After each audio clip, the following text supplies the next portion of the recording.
Picture a world long past, a world of myths and legends. This is where our story begins. Twin brothers abandoned and raised by a she-wolf, Romulus and Remus, left to die by a jealous king and founded by a she-wolf. They survived against all odds. They decided to build a city of their own, but brothers can be rivals too. They quarreled over where to build, and in that conflict Romulus killed Remus in a fit of rage. Romulus became the first king of Rome. From these mythical roots, a great civilization would grow. The Age of Kings didn't last long in Rome. The people yearned for change. In 509 BC they got their wish. The last king, Tarquinius Superbus, was overthrown, and the Roman Republic was born. Power was no longer in the hands of one man. 2 consuls were elected each year. The Senate now held real power. The early Republic faced many challenges. Slowly but surely they expanded their territory.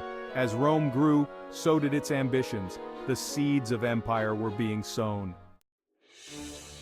Rome's rise to power didn't go unnoticed. Across the Mediterranean another empire watched warily. Carthage, a seafaring powerhouse, rich, powerful, and determined. The stage was set for an epic clash. The Punic Wars had begun. The First Punic War lasted 23 years. It was a struggle for control of Sicily. Rome, a land power, had to learn naval warfare quickly, and they did.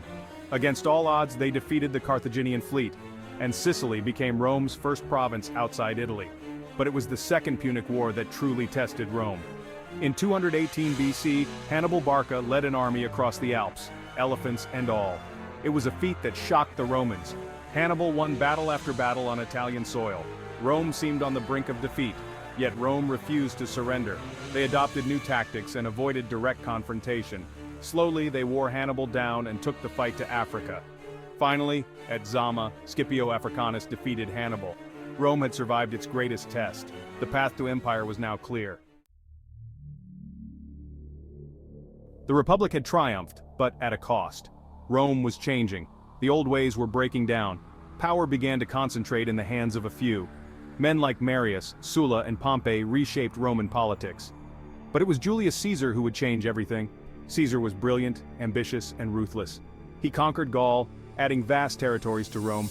He crossed the Rubicon, sparking civil war. He defeated Pompey and became dictator. The Republic was crumbling. Caesar's power seemed absolute.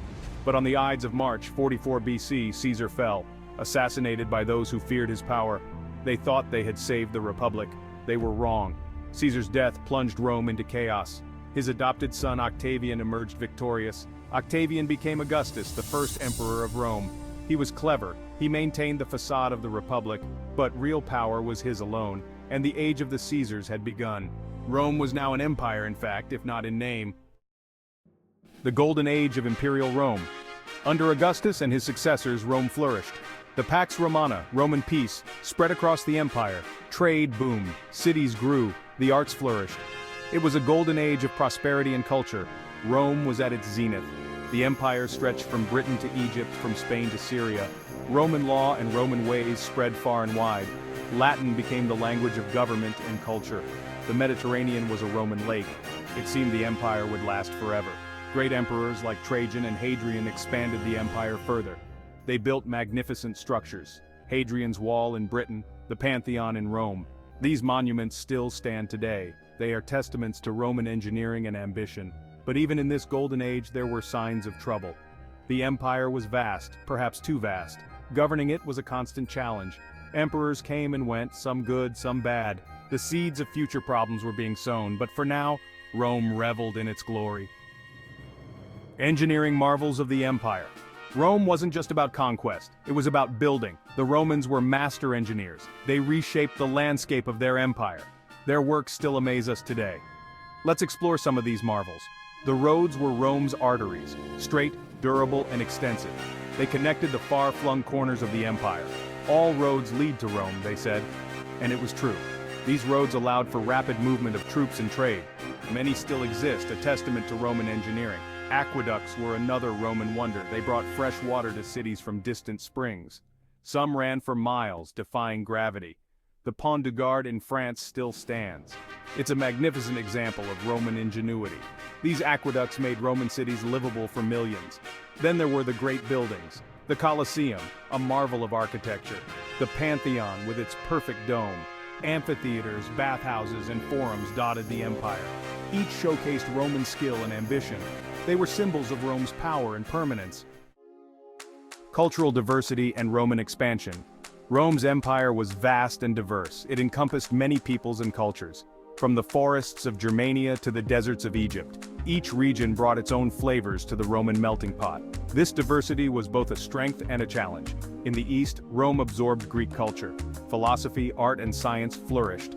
Many Romans spoke Greek as well as Latin. In the West, Celtic and Germanic influences were strong. Africa and the Middle East added their own unique elements. Rome was truly a world empire. Roman citizenship was a powerful tool for integration. It was gradually extended to more and more people. By 212 AD, all free men in the empire were citizens. This helped create a sense of unity, but local identities remained strong. Rome had to balance unity and diversity. Religion played a complex role in this cultural mix. Roman gods mingled with local deities. New cults arose, like that of Mithras. And a new faith, Christianity, began to spread. It would eventually transform the empire. But that was still in the future. The seeds of decline. No empire lasts forever, not even Rome. The seeds of decline were planted early. They grew slowly, almost imperceptibly. But by the 3rd century AD, they could no longer be ignored. Rome was in trouble. Political instability was a major problem. Emperors came and went with alarming frequency. Many were assassinated. The Praetorian Guard, meant to protect the emperor, often turned kingmaker. The army became the real power behind the throne. Civilian control weakened. Economic troubles mounted. Constant warfare drained the treasury. Inflation soared. The currency was debased. Trade suffered. The middle class, once the backbone of the empire, was squeezed. Social mobility decreased. The gap between rich and poor widened. External pressures grew. Germanic tribes pressed on the northern frontiers. The Persian Empire threatened in the east. Rome's armies were stretched thin. They could no longer guarantee the Pax Romana. The empire began to contract. The Golden Age was over. Barbarians at the gates. As Rome weakened, its enemies grew bolder. The barbarians were at the gates. These were not simple savages. Many had served in Rome's armies. They knew Rome's strengths and weaknesses, and they were determined to carve out their own kingdoms.